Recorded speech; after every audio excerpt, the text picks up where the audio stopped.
జగ్గపేట మండలం బుధవాడ గ్రామంలో జరిగిన ఘటనపై ఎమ్మెల్యే శ్రీరామ్ రాజగోపాల్ తాతయ్యతో కలిసి కలెక్టర్ సృజన క్షేత్రస్థాయిలో పరిశీలనకు వచ్చారు.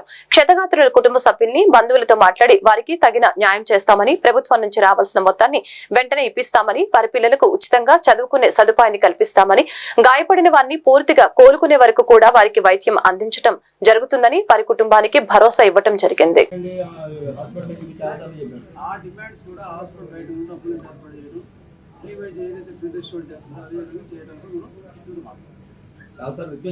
మేము ఉన్నామండి, ఖచ్చితంగా ఇక్కడ వచ్చి కూర్చొని మీతో మాట్లాడుతున్నాం, మీ ఇబ్బందులు తెలుసుకోవడానికే మాట్లాడుతున్నాం.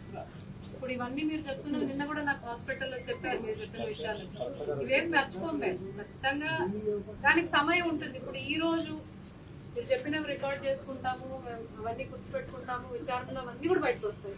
వీళ్ళతో ప్లాంట్ గా వాళ్ళు సిఎస్ఆర్ ప్రకారం చేయాల్సినవి ఏమిటి, ఈ ఊర్లో ఉన్నారు కాబట్టి ఊరికి ఏమేమి చేయగలుగుతారు అవన్నీ కూడా వస్తాయండి మెల్లగా. అది రాతపూర్వకంగా వాళ్ళ దగ్గర నుంచి తీసుకుంటాం. మేము కూడా వాళ్ళకి ఏమేమి చేయాలో ఖచ్చితంగా రాతపూర్వకంగా వేస్తాం. దానికోసం మీ అందరితోనే, ఊరు వాళ్ళందరితోనే ఒక కమిటీ వేసి ఏమేమి చేయాలి వాళ్ళ ఊరికి అనేది అన్ని కూడా మేము చేసి మిమ్మల్ని అందరినీ భాగస్వామ్యం చేసి చేస్తాం. అవన్నీ ఏమి మర్చిపోం. ఈరోజు మా జేసీ గారు కూడా రాసుకుంటున్నారు. మీ అందరితోనే, మీ ఊరి వాళ్ళందరితోనే, బాధితులందరితోనే, ఇక్కడ ప్లాంట్ లో పనిచేస్తున్న వాళ్ళందరితోనే కమిటీ వేద్దాం ఎమ్మెల్యే గారి ఆధ్వర్యంలో. ఈ ఊరికి ఏం అవసరము, ఈ ప్లాంట్ లో పనిచేస్తున్న వాళ్ళకి ఏం అవసరము, ఎటువంటి చిన్న మార్పులు చేసుకుంటే ప్లాంట్ కూడా ఇంకొంచెం వాళ్ళకి సహాయం చేయొచ్చు. వాళ్ళ మీ దగ్గర పనిచేస్తున్న ఎంప్లాయీస్ లో కాన్ఫిడెన్స్ కూడా తీసుకోవాలి. మీ మీద మీరు మాకు ఏమైనా జరిగితే మమ్మల్ని చూసుకుంటారు, మాకు సహాయం చేస్తారనే కాన్ఫిడెన్స్ కలిగే విధంగా మీరు చేయాలి.